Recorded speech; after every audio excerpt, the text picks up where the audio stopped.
Hello, and welcome to another update video about XRP. The XRP chart continues to move in this, you could say, bullish pennant. I would call it rather just a triangle pattern, because we don't know if it's really going to break out to the upside or not. It's a pattern of indecision.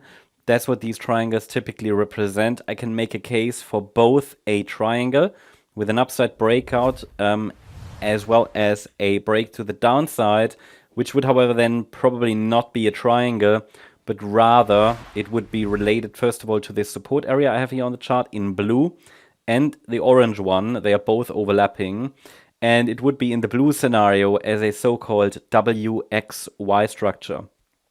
In this blue scenario, the move to the downside could be unfolding, but we're currently still moving in the complexities, possibly even of an internal B wave. So we're going to talk about that.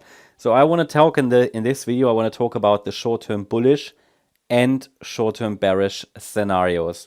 So let's start with the short-term bullish case. And in the short-term bullish case, we can call this an internal fourth wave, which started with the top of the 3rd of December. And it would be a so-called A, B, C, D, E pattern. You know that. I mean, I'm not telling you anything new. Situation hasn't really changed. I know it's boring, but that's essentially what we're doing, right? And the forecast was for the triangle to continue a bit.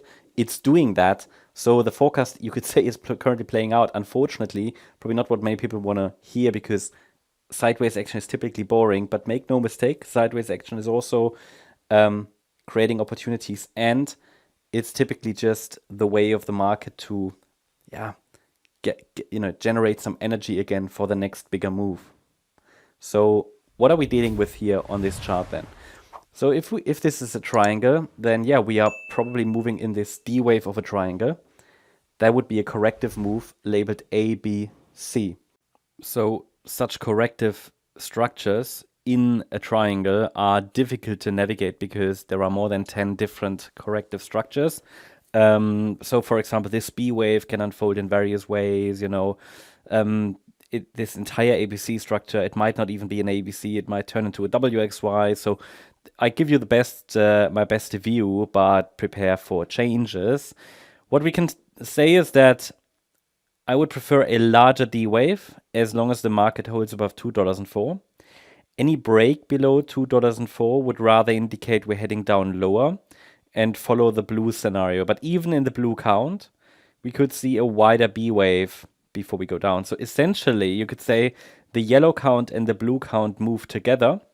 The difference is only in the bull's ability to defend the $2.04 level, because a sustained break below it will increase the likelihood of a breakdown and the target, for the market to target the lower support area here, which is actually, so the larger box, 1 second, is defined between $1.08 and $1.79.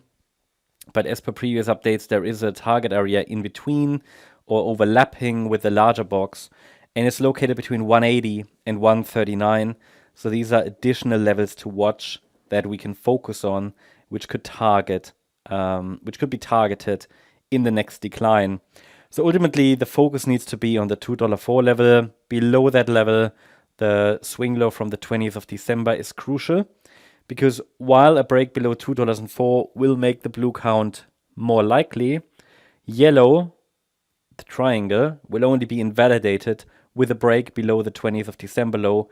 Here we talk about round about $1.95. Yeah, that's the update about XRP. Hope you liked the update. If you did, please hit the like button, leave a comment, and subscribe. And if you really like the content, then please check out the channel membership. Also, make sure that you follow us on Instagram and Twitter for additional content. Thanks a lot for watching. Bye-bye.